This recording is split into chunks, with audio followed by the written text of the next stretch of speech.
Assalamualaikum warahmatullahi wabarakatuh. Saya Khalila Zafira dengan NPM 2404111010119 dan rekan saya Jazilatun Nashwa dengan NPM 2404111011061.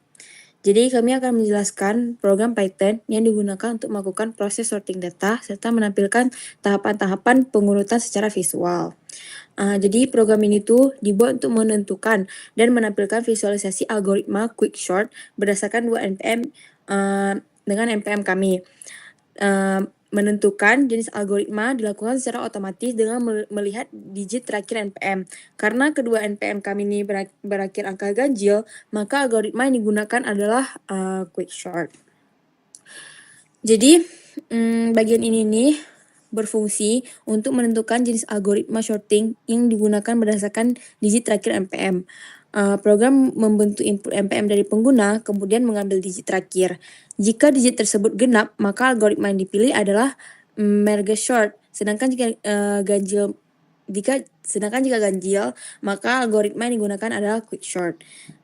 Jadi hasil itu kemudian ditampilkan ke layar sebagai informasi tugas mahasiswa. Selanjutnya,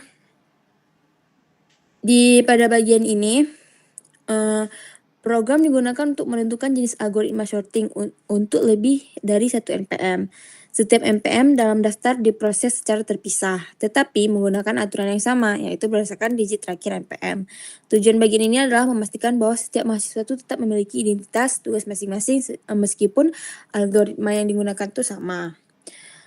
Selanjutnya, bagian sini tuh jadi ini tuh fungsi quicksort.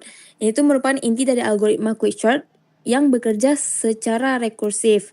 Fungsi ini membagi array menjadi dua bagian berdasarkan posisi pivot yang diperoleh dari fungsi partition. Proses pengurutan dilakukan berulang pada subarray kiri dan kanan hingga seluruh elemen tersusun secara terurut. Selanjutnya akan dilanjutkan oleh rekan saya. Baik, selanjutnya untuk fungsi partition itu bertugas menentukan pivot dan membagi elemen array ke dalam dua bagian. Pivot dipilih dari elemen terakhir array. Elemen yang nilainya lebih kecil atau sama dengan pivot dipindahkan ke sisi kiri, sedangkan elemen yang lebih besar berada di sisi kanan. Setiap perubahan posisi elemen dan posisi pivot disimpan ke dalam variabel steps dan pivot steps untuk keperluan visualisasi. Selanjutnya, bagian ini berisi data pengujian yang terdiri dari 3 kondisi, yaitu best case, average case, dan worst case. Data dibuat berbeda untuk masing-masing NPM agar tetap orisinal. Ketiga kasus ini digunakan untuk menunjukkan bagaimana algoritma quicksort bekerja pada kondisi input yang berbeda.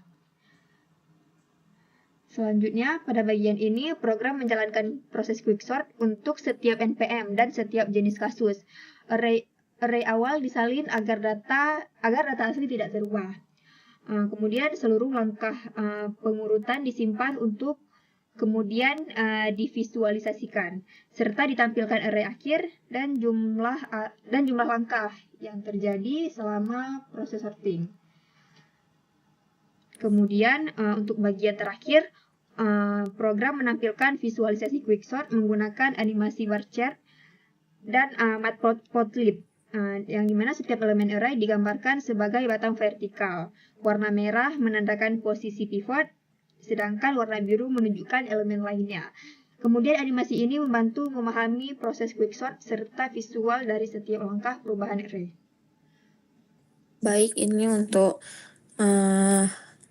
outputnya.